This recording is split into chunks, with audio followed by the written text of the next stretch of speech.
See, I like it. I see you. All right, so hold on. Before we get into it, I want to introduce the inspired. Floyd Mayweather has exposed Gervonta Davis for allegedly mistreating his ex-girlfriend, bringing a serious issue to light and causing a stir in the boxing community. Mayweather, once a mentor to Davis, has taken a bold step by addressing the allegations, which has implications not just for Davis's career, but also for the perception of personal conduct within the sport. What's your name? 15, I go. Gervonta. Gervonta. What? Gervonta. She trying to take my car, and I don't want her to take my car. She's trying to leave?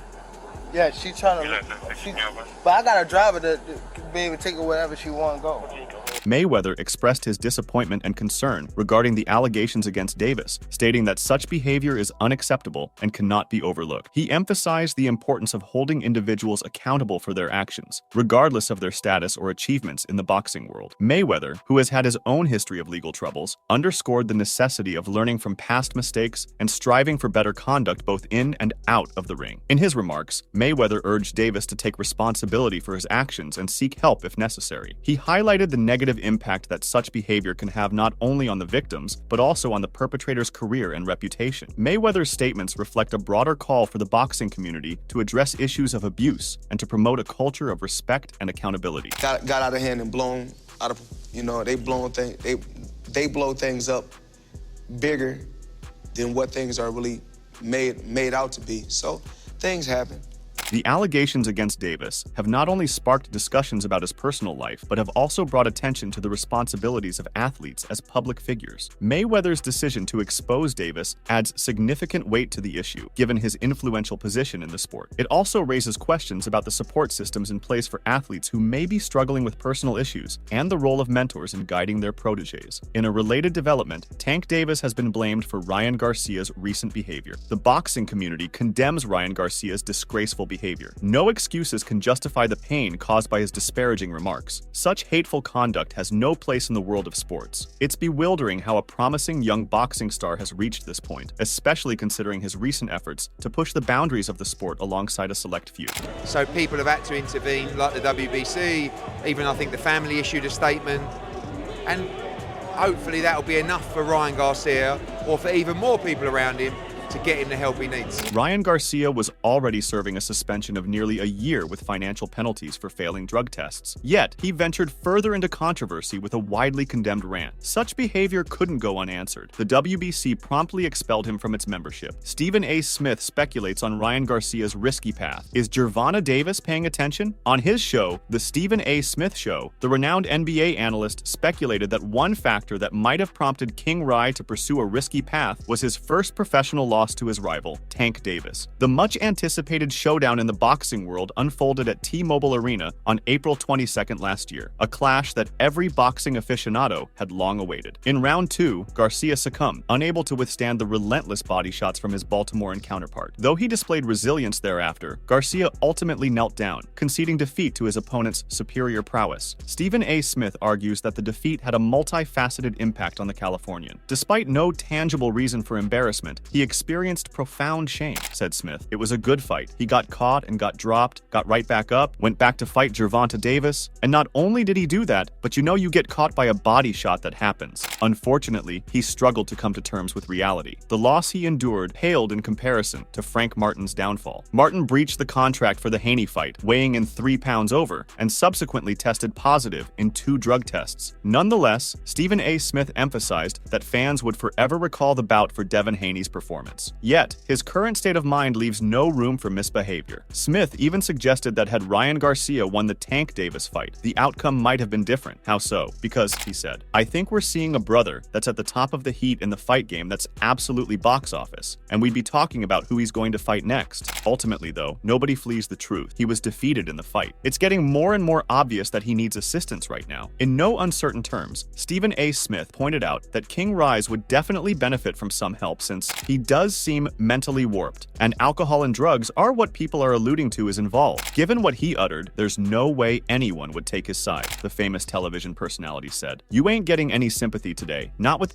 you said in that video, maybe another day, but not today. It's challenging to estimate how many fans and followers would support Stephen A. Smith's viewpoint. Nevertheless, nearly all would agree unanimously on the unacceptable conduct displayed by Ryan Garcia. Hopefully, boxing won't witness such instances again. Meanwhile, Shane Mosley recently reflected on a potential Mayweather versus Gervonta Davis fight, where he discussed how Tank could potentially defeat Mayweather in the ring. Recently, Gervonta Davis made a spontaneous claim that he could knock out Floyd Mayweather. Later, during an appearance on the Cigar Talk podcast, Mayweather was prompted to comment on these statements. Could Davis truly defeat the boxer who retired with an undefeated record of 50 wins? In a surprising response, Davis asserted he would deliver a spanking to Mayweather. However, Shane Mosley holds a differing view, suggesting Davis's left-handed stance could provide him with an edge over Floyd. Mosley said, "Floyd Mayweather, I think wins pretty easily at 135. He's a little taller, he's faster as a boxer, and I don't think Gervonta will be able to get closer. He won't be able to counterpunch Floyd because he's too short." Mosley also mentioned that Gervonta Davis wielded the same power he had in his prime. Moreover, as a southpaw boxer, Mosley believed Davis could trouble Floyd Mayweather, given Mayweather's historical challenges against opponents who fought with their right leg forward, Mosley explained excitedly. Floyd didn't like to play southpaws back then. That's why DeMarcus Corley and Zab Judah were kind of able to touch him a little bit. So, that is a possibility. Mosley responded to a question on which Mayweather would have performed better versus Davis before drawing to a close. Before adopting the nickname Money, Floyd Mayweather was known as Pretty Boy. These two nicknames represent distinct phases in Mayweather's career and reflect his evolving approach to boxing. In his younger years as Pretty Boy, Mayweather was notably aggressive, often engaging in toe-to-toe battles. However, as age catches up with anyone, the body inevitably slows down. Due to his intelligence as an athlete, Mayweather heavily prioritized defense as the Money era began. According to Mosley, both iterations of Mayweather have the capability to defeat the star, Gervonta Davis. Mosley concluded, "Money Mayweather would have beat him. I think both Mayweather beat him. Pretty Boy was more aggressive. I bet both versions of his style will win." Teofimo Lopez, the current WBO junior welterweight champion, has now opened up about his views on a potential super fight between Gervonta Davis and Vasily Lomachenko. Despite a setback following his first professional loss, Lopez has bounced back with 5 consecutive victories. His latest triumph includes a unanimous decision win over Steve Claggett, marking a successful defense of his title. Shortly after defeating Claggett, Lopez participated in an exclusive interview with East News. During the interview, he was asked about his thoughts on a potential matchup between Davis and Lomachenko. The WBO junior welterweight champion expressed that while he found the prospect exciting, he believed Tank Davis would insist on studying his opponent's patterns before agreeing to the fight. Lopez then predicted Davis would emerge victorious, stating, "So, I'm going to go with the script. The script is for Tank to win." Lopez suggests that despite Lomachenko not being in his prime, he feels the younger and power-handed Gervonta Davis would likely win if they fought. However, at 36 years old, Lomachenko, though past his prime, could still pose a significant challenge for Davis if he underestimates his striking patterns. Although Lopez is confident in Davis's abilities inside the ring, the native of New York has hinted that he may take on the illustrious Manny Pacquiao in September of this year. The WBO junior welterweight champion showed up at the Honda Center in California to witness the last man standing fight between Jorge Masvidal and Nate Diaz. As he left the arena, Lopez encountered an ES News reporter, where he hinted at a possible comeback in September. Regardless of his upcoming fights, fans are eager to witness a showdown between 26-year-old Lopez and 25-year-old Devin Haney, both champions. Although Lopez currently has no scheduled fights, he has expressed ambitions of becoming a 3-division champion in his 20s, including his dream match against the 8-division champion, Manny Pacman Pacquiao. On the other hand, Floyd Mayweather's animosity towards Gervonta Davis has been uncovered by boxing insiders, shedding light on their escalating feud. The rift between these two champions has deepened into a bitter rivalry, marked by verbal sparring that intensifies with each passing day. Another thing I want to touch on is the Floyd situation. You know,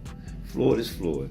That's like I say, Tank is Tank, man. But at the end of the day, you know, the man is chasing greatness. And you should be supporting that. I always tell you that. You should be supporting that, you know. It's a rocky road that we see what's going on. Just pay attention, man. The story is going to rebuild itself, you know. But again, That's how you burn bridges. Somebody said this is the true colors of a person that's coming out, man. Furthermore, Gervonta Davis has recently challenged Floyd Mayweather, alleging that Mayweather evaded a possible showdown with him. However, Shakur Stevenson didn't mince words in a recent interview, accusing Davis of selectively choosing opponents and steering clear of formidable challengers like Stevenson himself. Shakur Stevenson unveiled Gervonta Davis's choice of Frank Martin as his challenger for the defense of his WBA regular lightweight title, suggesting Davis perceived Martin as a surefire win. Stevenson highlighted Davis's tendency to meticulously pick opponents to minimize risks, explaining the rationale behind this specific bout. I mean, that's why he fighting him. He's picking and choosing. That's what he do. Tank take the least risk. Stevenson, reigning as the WBC lightweight champion, asserts with conviction that had Tank Davis shown more daring, he would have inevitably squared off against Edwin de los Santos instead of opting for Frank Martin. Furthermore, Stevenson contends that Martin's withdrawal from their scheduled bout underscores a hesitance to truly engage in the ring with him. Shakur's frustration mounts as WBA regular lightweight champion Tank Davis avoids facing him, opting for lower-ranked opponents instead. Tank dismissively refers to Shakur as just another name on his contractual list, further irking Shakur, who continues to publicly criticize Tank Davis. Rather than fixating on the fight's timing, Shakur believes it requires additional time to achieve its full potential. If Tank was really a risky for this person he claimed to be, he would have fought Edwin de los Santos. Why not fight the that actually fought me instead of the that pulled out from fighting me? Shakur's current standing fails to muster the gravitas required to significantly elevate a clash with Tank, paling in comparison to the spectacle sparked by a potential rematch between Davis and either Ryan Garcia or Isaac Cruz. These pairings offer more allure for Tank, as Shakur's renown remains largely within the realm of devoted boxing aficionados, resonating primarily among the sport's most ardent supporters. Shakur expressed his disbelief at the decision, deeming it utterly illogical. He argued that if Davis truly wanted to showcase his skills, he should consider facing off against someone like de los Santos, a respected 135-pound boxer known for both technique and strength. Shakur suggested that a victory over de los Santos would significantly bolster Davis's reputation, leaving him puzzled as to why Davis wouldn't opt for such a formidable challenge. That's like, that don't even add up. It don't even make sense, bro. If you really like that, you see that this nigga's a big 135-pounder. He got boxing skills and power, nigga. You will get credit for beating him.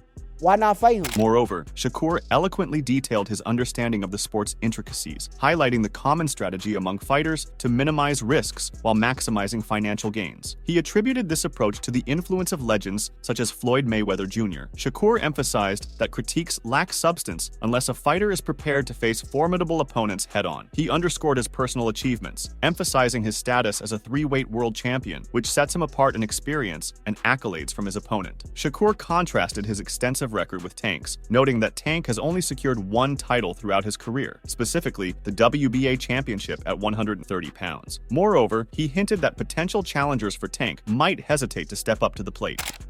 This a game where niggas is playing like the least risk for the most money, and I respect it.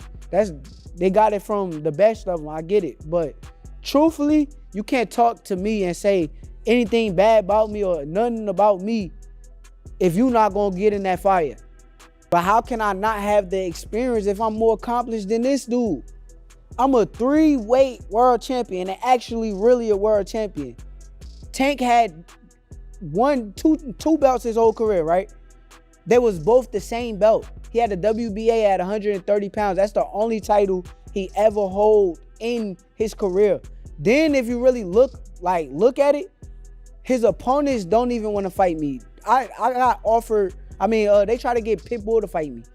However, Gervonta Davis didn't hold back when discussing Shakur Stevenson, openly critiquing Stevenson's defensive abilities and questioning the impact of his punches. Davis, known for his direct approach, swiftly dismissed Stevenson as a viable opponent, citing what he views as Stevenson's lack of significant achievements. Davis initiated the discussion with a deep dive into Stevenson's defensive prowess, highlighting what he viewed as a lack of agility and finesse, crucial for dodging punches. He challenged others to showcase evidence of Stevenson's ability to slip punches, hinting at potential weaknesses in his defensive arsenal. Davis also questioned Stevenson's inclination to retreat during matches, insinuating a reluctance to engage in close combat scenarios. Show me something that he did spectacular. Show me something that he did outrageous. Show me. His power not outrageous. Okay. What defense? You think he got defense? He just jumped back. You never seen him. Davis expanded on his assessment by emphasizing Stevenson's lack of diverse and innovative offensive skills. He contended that Stevenson's predictable and repetitive moves make it easy for opponents to anticipate and defend against his attacks. Davis confidently asserted that upon reviewing Stevenson's previous games, viewers would struggle to find evidence of dynamic offensive strategies. Tank's evaluation of Stevenson's skills underscores his unwavering confidence as he prepares for a potential showdown. Renowned for his outspoken nature and unshakable self-assurance, Davis displays no reluctance in confronting Stevenson in the ring. Instead, he remains resolute in his determination to capitalize on perceived weaknesses in Stevenson's strategy, firmly trusting in his own abilities and strategies to secure victory. But Shakur Stevenson thought these comments insulting. He made a suggestion that Davis would find something startling if they faced up in the ring. Their regular exchanges on social media have developed into a predictable spectacle, and boxing circles are well aware of Stevenson's vocal wish to fight Davis. Yet, amidst all the anticipation, one burning query persists: might this highly anticipated showdown ever materialize? Top Rank's president recently shed light on what lies ahead. When questioned by Boxing Scene, Todd DuBois shared his thoughts on the prospects of Tank and Stevenson finally converging in the ring. Todd said, "I hope so. I think it makes sense. It seems reasonable to me." Bob Arum is confident in Stevenson's ability to overcome Davis. Yet, what's causing the holdup? It boils down to Davis having the last say. Known for his pay-per-view prowess, Tank holds significant sway. Stevenson pointed out on the $1 Million Worth of Game podcast that the power dynamic prevents him from making any offers to Davis. He mentioned, "Who am I to throw an offer to the biggest star in boxing? What am I going to offer him? It doesn't make sense. That would have to be on their part, on their team, to want to do that." In addition, Gervonta Davis didn't hold back, issuing a sharp warning straight to Floyd Mayweather. Davis took aim at Mayweather yet again, firing back at Mayweather's recent allegation that Davis's bout with Frank Martin got scrapped, seen by many as an attempt to stir up Davis and his supporters. He said, "This is sad, hopefully. This is just a rumor." Tank hinted that if his claims were baseless, Mayweather should publicly disprove them. He claimed Mayweather had been stuck in Dubai for an extended time, using this as proof. Tank also stated he was prepared to confront Mayweather physically if they met, willing to accept legal consequences. His disrespectful remarks towards Mayweather highlighted their intense feud. Gervonta's remarks highlight a notable rift between him and Mayweather, laying bare long-standing tensions and unresolved conflicts. This situation also underscores the vital importance of accountability and integrity within the boxing world. Adding another layer of intrigue, the ex-world champion swiftly removed the post, hinting at the August 24th bout. Subsequently on Instagram, Floyd Mayweather cryptically hinted at being marooned in Dubai, contradicting previous statements about his return to the US. Adding to the enigma, recent reports suggest Mayweather was notably absent from the press conference in Mexico for his upcoming exhibition match. Tank said, "He is out here and scamming again, taking people's money. He's one of the greats though. He made $1 billion from the sport. Where did the money go, Floyd? He said it was canceled, and it's not true." Tank further asserts that Mayweather is sidestepping his challenge to fight by resorting to such tactics, implying Mayweather is avoiding a direct showdown. The speculation surrounding Mayweather's next opponent is rampant, with numerous contenders in the mix, notably Gervonta Davis. Davis, in a renewed critique of his former mentor, claims his recent fight contract surpasses the $200 million agreement Mayweather secured with Showtime in 2013. Tank asserted that he has outpaced Floyd Mayweather at a young age, accomplishing more than Mayweather had by the age of 29. He highlighted that the 7-fight deal he mentioned surpasses Mayweather's 6-fight deal with Showtime in 2013, a point he underscored during the discussion. In April of last year, Ryan Garcia faced his first career defeat against Gervonta Davis. However, after his bout with Devin Haney, the boxer from Victorville participated in an interview. During the interview, Garcia discussed the ongoing rivalry between Davis and Mayweather, expressing confidence in his understanding of the motivations behind their conflict. "I already knew about it. Once Gervonta Floyd Mayweather's daughter. That's not even a secret. That's not something I'm exposing," Garcia claimed. Garcia speculates that this might be the underlying cause of the recent confrontation between the two boxers, although it has not been confirmed. Some fans are surprised by Garcia's recent statement, while others find it unsurprising, given past rumors of a romantic relationship between the two. However, both boxers had previously denied such allegations. Garcia's reasons for getting involved remain unclear. However, he recently launched a vigorous social media campaign to garner support for his fight against Haney. He is also vocal about wanting a rematch with Davis. If Gervonta Davis's claims are true, Floyd Mayweather could face significant challenges in Dubai. The full story of what happened with the boxing icon in Dubai is still unfolding. What's your opinion on Ryan Garcia's allegation that Davis is romantically linked to Mayweather's daughter, Yaya? Should Garcia avoid getting involved, or is it fair game? Tank Davis rose to prominence in the boxing world, largely due to his partnership with Floyd Mayweather. Their association began in 2015 when Davis signed a promotional contract with Mayweather. Despite his retirement from boxing, Mayweather remained dedicated to molding Davis into a renowned star. Their relationship was strong, with Mayweather tirelessly supporting Davis's journey to success, including shared training sessions. After building strong ties with the team over the years, Davis decided to leave Mayweather Promotions. This decision became evident following his clash with Rolando Romero in 2022. In a tweet that has since been deleted, Davis revealed that the fight marked the end of his contract with Mayweather. He said, "My contract is up. That's why Mayweather Promotions wants me to fight this clown Romero so badly." In response, Mayweather sent him best wishes for success in all of his future undertakings. In a previous interview with Fight, Davis hinted that a reunion might be on the horizon. He characterized his departure as a period for personal growth. The separation took place just before Davis scheduled a fight with Ryan Garcia. Davis began his professional career in 2013, but it was in 2015 that his path took a notable turn. Mayweather discovered the young talent at one of Adrian Broner's training camps and was impressed by his skills. This encounter led Mayweather to bring Davis into Mayweather Promotions, setting the stage for a potentially fruitful partnership. In August 2017, Davis fought Francisco Fonseca on the undercard of the Mayweather vs. Conor McGregor fight, bringing him into the spotlight. Although he was stripped of the IBF super featherweight title for missing the weight requirement, Davis showcased his skill with a knockout victory over Fonseca. Despite his commitment to multiple fights each year, Davis only fought once in 2018. His sole bout that year was a win against Jesus Queller, which secured him the WBA super featherweight title. Feeling the effects of his inactivity, Davis rebounded in 2019 with 3 fights. Leonard Ellerby saw this as a promising sign, indicating that Davis was progressing in the right direction. Leonard Ellerby informed ESPN that there had been considerable exaggeration surrounding Gervonta Davis, and Davis himself would acknowledge this. Ellerby mentioned that due to Davis grappling with significant personal challenges, he saw no necessity to delve into specifics.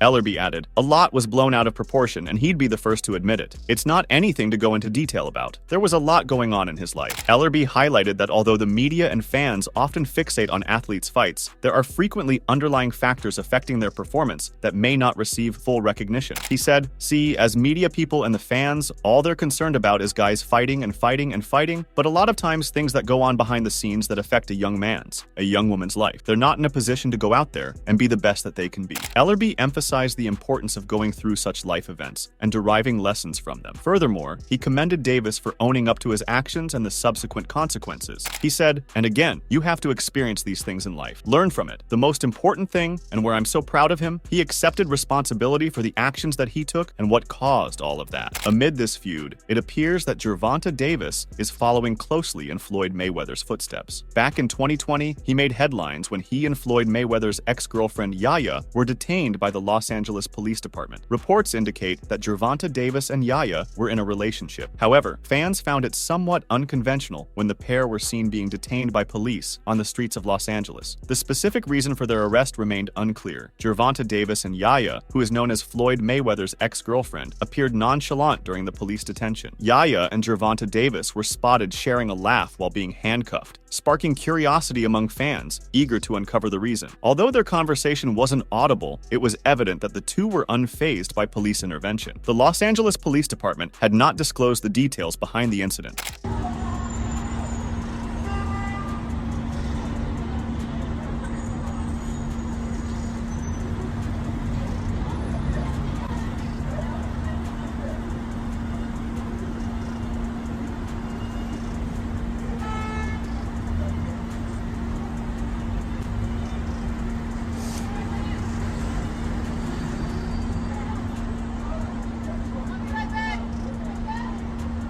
According to some speculations, Floyd Mayweather was implicated in the incident. Make sure to check out some of our other videos on the screen if you enjoyed this one.